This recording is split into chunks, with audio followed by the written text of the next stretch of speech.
It also needs to be said that the kind of scenario we look at is a very slow recovery. So it's not any kind of Goldilocks scenario that we look at.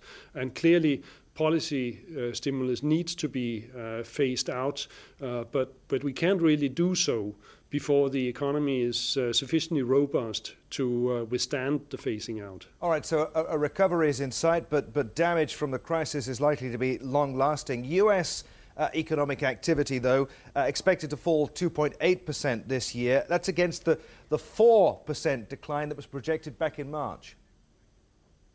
Yes. It is the case. The U.S. economy looks to have adjusted faster than we expected, and we would now expect that already in the second half of this year we would reach stabilization of activity, and then we would have a slow recovery through next year. But you can say fundamentally it's still the same kind of scenario that we look at. It's just that the bottom is a little less deep. But in China, you said that the recovery has already begun.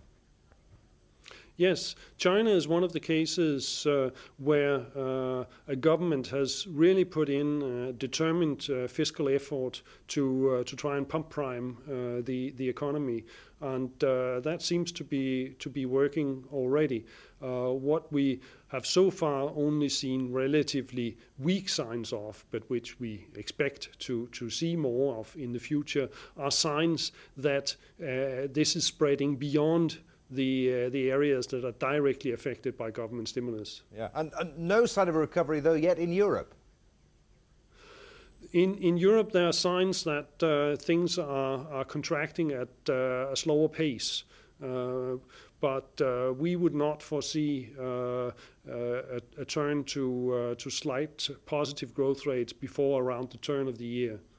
Why is the OECD outlook more positive, if you like, than the World Bank's outlook we were reporting on Monday, the one that affected markets so badly at the beginning of the week? Well, actually, I don't think we are any more positive than World Bank is. There's an arcane issue of the weights used to produce a number for world growth, and if you use a methodology that resembles ours on the World Bank numbers, you actually get to a number which is not very different from ours. So the two projections are really not that different. Actually, we may be a tad more downbeat than the World Bank.